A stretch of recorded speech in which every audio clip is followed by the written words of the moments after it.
ఎర్రన్నాయుడు మృతిపై దిగ్భ్రాంతి వ్యక్తం చేసిన చంద్రబాబు నాయుడు ఆయనతో అనుబంధాన్ని గుర్తు చేసుకున్నారు. మాట్లాడినంతసేపు ఆవేదన, దిగ్భ్రాంతి, విస్మయం ఆయన గళంలో వినిపించాయి.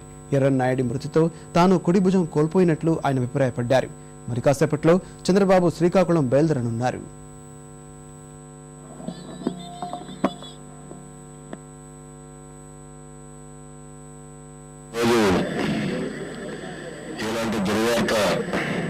చాలా బాధ వస్తుంది. నేను నిన్న ఉదయం 24 గారితో మాట్లాడాను. చాలా విషయాలు చర్చించాం.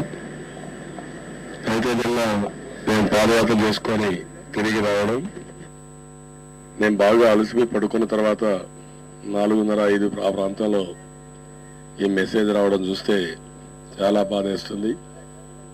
ఆయన ఎప్పుడు కూడా ఒక రాజకీయ నిజాయితీ ఉండే వ్యక్తి.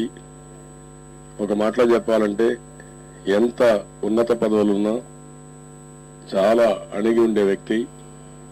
ఎప్పుడు కూడా నాకు చాలా నమ్మకంగా, పార్టీకి చాలా సిన్సియర్గా ఉన్న వ్యక్తి. ఒక విధంగా చెప్పాలంటే కుడి భుజం పడిపోయినంత పని అయింది. ఎలాంటి దుర్వార్త తింటారని చెప్పి నా జీవితంలో ఎప్పుడు నేను ఊహించలేదు. చాలా బాధేస్తుంది. ఆయన పార్టీ అభివృద్ధికి కానీ ప్రజల కోసం ఎప్పుడు కూడా అంకితమైన భావంతో పనిచేసిన వ్యక్తి.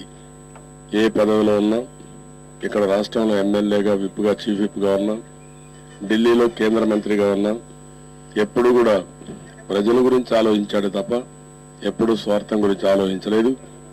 అంతేకాకుండా పార్టీలో అందరికీ అందుబాటులో ఉండే వ్యక్తి. ఎవరైనా పిలిస్తే దేనికి కాదని లేకుండా పోయే వ్యక్తి. అలాంటిదే నిన్న ఒక పెళ్లుంటే నేరుగా విశాఖపట్నం పోవడం, మళ్ళా తిరిగిపోయేటప్పుడు జరగడం అనేది, ఒక కార్యకర్తని గౌరవించాలి, వాళ్ళకు అండగా ఉండాలనే ఉద్దేశంతో నిన్న కూడా వెళ్ళాడు. ఒకరోజే కాదు, ఎక్కడ ఏ పని చెప్పినా, ఎవరు పిలిచినా అక్కడికి వెళ్ళిపోయాడు. అదే ఆయన మరణానికి కారణమవుతుందని ఎప్పుడు ఊహించలేకపోయాం. చాలా బాధేస్తుంది. ఏది ఏమైనా కూడా ఇది డెస్టినీ.